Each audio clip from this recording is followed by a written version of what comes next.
saw the other day on the jumpstart strategy. The first little mark going down below the zero line on the Mayo gave me the signal. The trend was down, so I thought I would take it. I entered here, had my stop loss set right there.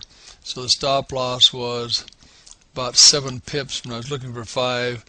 In the jumpstart strategy, that's you'll find that the risk-reward ratios are a little bit out of line, but you're looking for some quick pips in the general direction of the trend.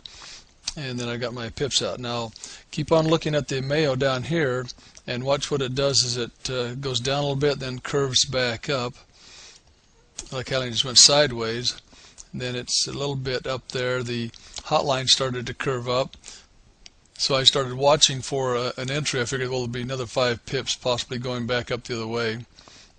So there I took the trade, and this time I set my stop loss right down in this area. So on this one, I had a stop loss of 6 pips, and then we go across. It took a couple of 5-minute periods, and then I was taken out at my 5 pip take profit.